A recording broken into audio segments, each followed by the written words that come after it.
C'est absolument normal d'être attiré à une personne du sexe opposé. Et c'est complètement anormal d'être attiré à une personne du même sexe. Il y a beaucoup de gens anormaux dans ce monde et j'ai pas grand-chose à leur dire. Mais le mariage, c'est entre un homme et une femme. Et cette attraction sexuelle est normale. Elle commence à l'âge de 14-15 ans pour les garçons et les filles. Nous devons apprendre à nos enfants que c'est normal, mais qu'ils doivent la contrôler. Car leur mariage sera peut-être dans 10 ans, donc ils doivent la contrôler jusqu'au mariage. Une fois que vous êtes marié, le rôle du sexe devient totalement normal entre un homme et une femme. Mais vous devez être très prudent de bien le contrôler. Je voudrais dire une chose là-dessus. Vous voyez, la Bible est très claire sur toute chose. L'amour entre mari et femme, avoir des enfants et la fonction du sexe.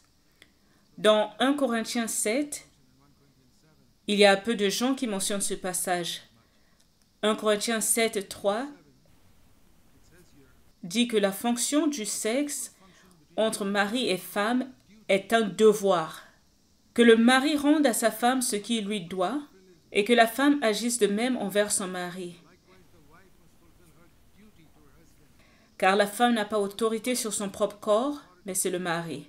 Et pareillement, le mari n'a pas autorité sur son propre corps, mais c'est la femme. Ne vous privez point l'un de l'autre, sauf si c'est pour jeûner, par exemple. Vous vous privez d'un ou deux plats, et vous pouvez aussi vous priver du sexe pour un moment. Le but, c'est de vaquer à la prière. Puis vous devez retourner ensemble, verset 5, de peur que Satan ne vous tente par votre incontinence. Nous voyons ici que le rôle du sexe entre un homme et une femme, c'est pour aider l'homme, plus particulièrement, à éviter la tentation. Donc une femme ne doit pas exposer son mari à la tentation en refusant d'accomplir son devoir dans ce domaine. C'est un devoir. Plusieurs femmes assument leur rôle de mère envers leurs enfants. C'est mon devoir de nourrir mes enfants, les habiller, mais elles n'assument pas leur rôle envers leur mari dans ce domaine. Parce que la femme en général ne désire pas le sexe autant que l'homme. Donc elle ne réalise pas que c'est un devoir envers son mari qui en a plus besoin. Ce que je veux dire, c'est que dans la première partie du verset 4, la femme n'a pas autorité sur son propre corps.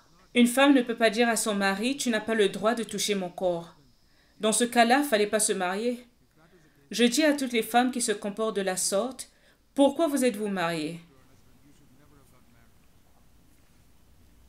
Dès le moment que vous êtes marié, vous perdez l'autorité sur votre propre corps. Il appartient désormais à votre mari. Je ne dis pas que les maris doivent être irréfléchis et ignorer les douleurs et les fatigues de leurs femmes. Non, ils doivent en tenir compte. La deuxième partie du verset 4 dit que le mari n'a pas autorité sur son propre corps, mais c'est la femme. Ça veut dire quoi? Ce n'est pas que l'homme doit toujours être prêt pour avoir des relations intimes avec sa femme, car il sera toujours prêt. Mais au contraire, l'homme n'a pas autorité sur son propre corps. Écoutez bien, vous les maris. Votre femme a autorité sur vos yeux. Pas sur votre fonction sexuelle qui est innée en vous, mais sur vos yeux, lorsque vous allez au boulot, quand vous marchez dans la rue, quand vous êtes tenté à regarder la pornographie sur votre ordinateur. Rappelez-vous que le mari n'a pas autorité sur son propre corps. Bien que votre femme n'est pas présente à ce moment-là, elle a autorité sur votre corps. Et tout juste comme vous lui dites que vous avez autorité sur son corps pour qu'elle accomplisse son devoir sexuel, elle a pareillement autorité sur votre corps pour contrôler vos yeux. Vous avez tellement hâte d'avoir autorité sur le corps de votre femme. Avez-vous aussi hâte que votre femme ait autorité sur votre corps, afin qu'elle contrôle vos yeux? et décide ce que vous devez voir, qui vous devez regarder et comment vous devez parler aux gens dans votre bureau. En l'absence de leurs femmes, il y a beaucoup d'hommes qui flirtent ou s'amusent avec leurs collègues au boulot. Mais réfléchissez un peu. Si votre épouse vous surprenait à ce moment-là, allez-vous continuer à parler de cette manière à votre collègue? Ou bien vous allez prendre un air sérieux? Voilà la différence à faire. Il y a plusieurs hommes qui ne seront jamais sexuellement infidèles à leurs épouses, mais ils seront infidèles dans leur langage envers d'autres femmes. Si leur épouse était avec eux, ils ne parleraient jamais ainsi avec d'autres femmes. Ils ne souriraient pas comme ça. Mais comme leur épouse n'est pas là, ils pensent qu'ils ont autorité sur leur corps.